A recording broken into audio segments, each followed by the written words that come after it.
Baik, selanjutnya kita membahas untuk konduktivitas termal. Konduktivitas termal adalah suatu properti fisik dari suatu material dan mengukur kemampuan fisiknya untuk mengalirkan panas.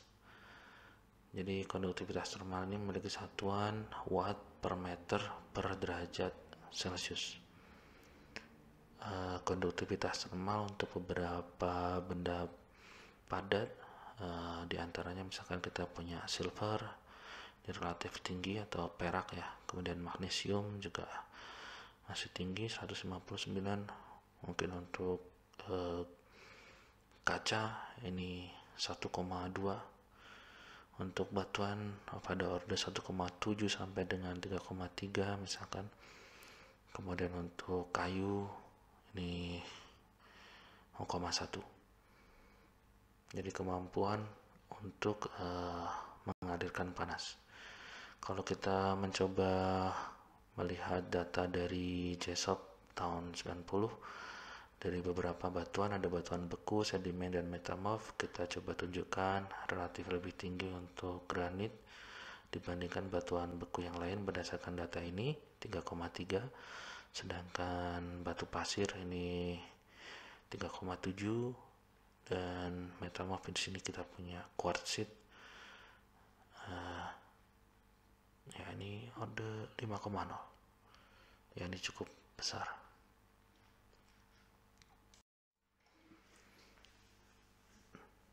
Baik, untuk gradien geothermal. Gradien geothermal adalah laju perubahan temperatur terhadap kedalaman dari permukaan bumi. Temperatur dari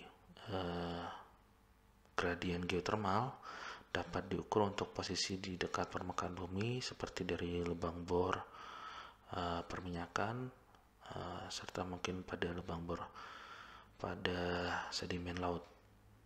Misalkan kita punya posisi lubang bor di sini, ilustrasinya, nah seperti yang kita tunjukkan tadi, kita punya variasi temperatur, semakin dalam relatif memiliki temperatur yang lebih tinggi. Jadi data bor ini kita punya sensor untuk mengukur temperatur pada lubang bor atau borehole. Kurang lebih kita akan mendapatkan kenaikan temperatur atau landaian temperatur, tren dari kenaikan temperatur. Maka kita akan punya dot per dot z pada interval kedalaman ini. Nah, mungkin ilustrasinya kalau kita punya tebal lapisan, ini kita punya sesuatu yang lebih panas dan di permukaan lebih dingin. Kemudian aliran panas menuju ke permukaan Q. Ya, ini ditunjukkan misalkan contohnya untuk low geothermal gradient atau gradien geothermal rendahnya, mungkin ini relatif ditunjukkan ilustrasi seperti ini. Sedangkan untuk gradien geothermal yang tinggi ini relatif lebih ya ditunjukkan lebih tinggi gradiennya, bisa dilihat karena pada sumbu T, sedangkan ini pada sumbu Z. Sedangkan ini T-nya perubahannya relatif lebih kecil, meskipun memiliki interval Z yang relatif sama dengan yang gambar sebelahnya. Oke.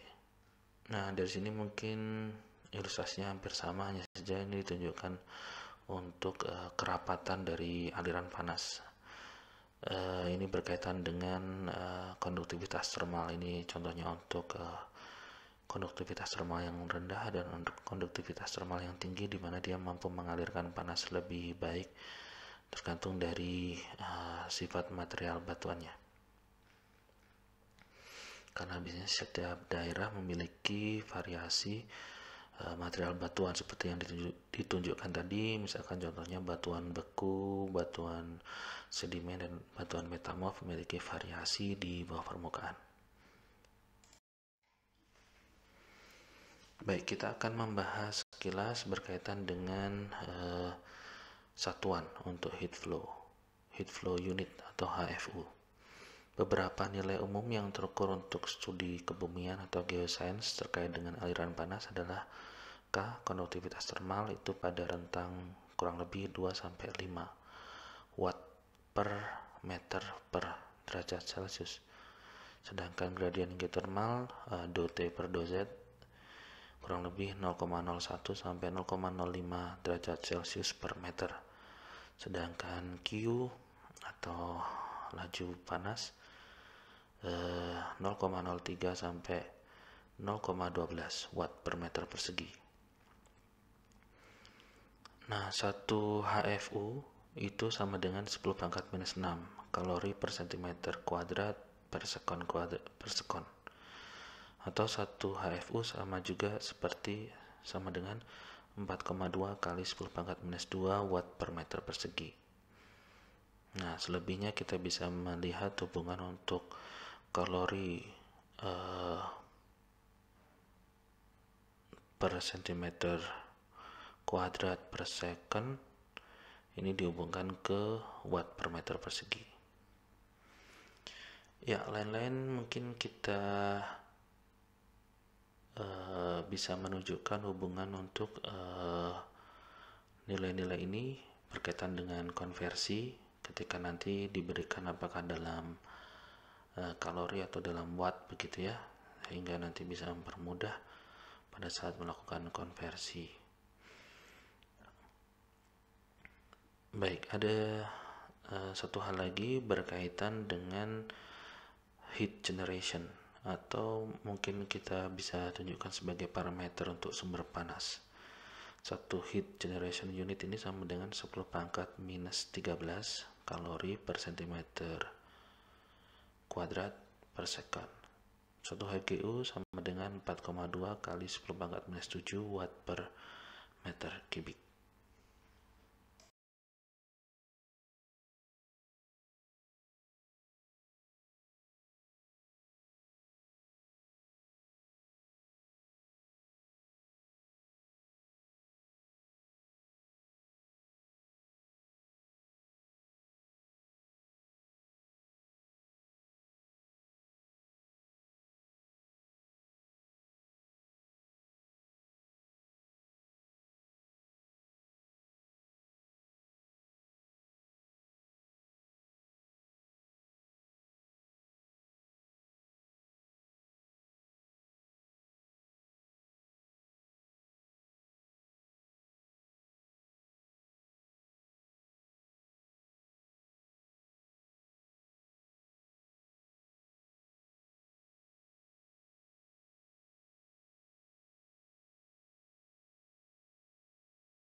Ini adalah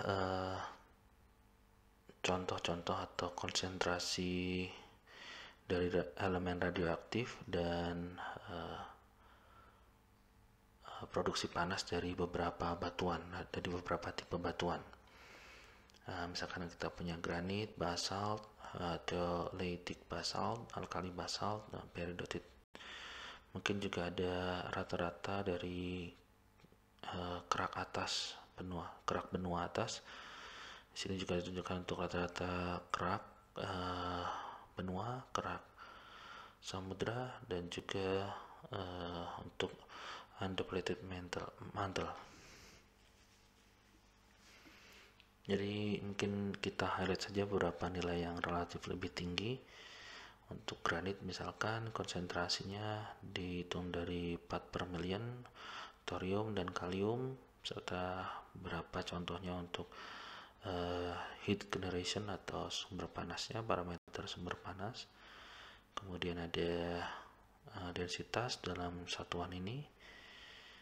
Kemudian ada parameter lain berupa ini tadi, heat generation dalam mikro watt per meter kubik. Jadi kurang lebih ini data-data yang mungkin bisa digunakan untuk perhitungan yang sifatnya lebih kuantitatif, terutama studi untuk di kerak bumi. Selanjutnya data ini juga kita bisa tunjukkan perhitungan untuk beberapa model berkaitan dengan heat generation, misalkan untuk memprediksi beberapa juta tahun yang lalu, million years age, berapa juta tahun yang lalu terkait dengan heat generation, yang mungkin bisa digunakan beberapa model berdasarkan model A atau B. Ini ada keterangannya, kita bisa mendapatkan kurang lebih pada saat awal, misalkan kita menghitung 3.500 juta tahun yang lalu dengan keberadaan elemen-elemen radioaktif. Ini kita bisa memprediksi kurang lebih heat generation atau sumber panas yang relatif lebih melimpah pada waktu lampau dibandingkan waktu yang sekarang. Oke, ini ada sumber dari beberapa data yang digunakan dan hasil perhitungan yang diperoleh. Oke, itu contohnya. Terima kasih sudah menyimak sampai akhir. Semoga bermanfaat dan sampai jumpa di video selanjutnya.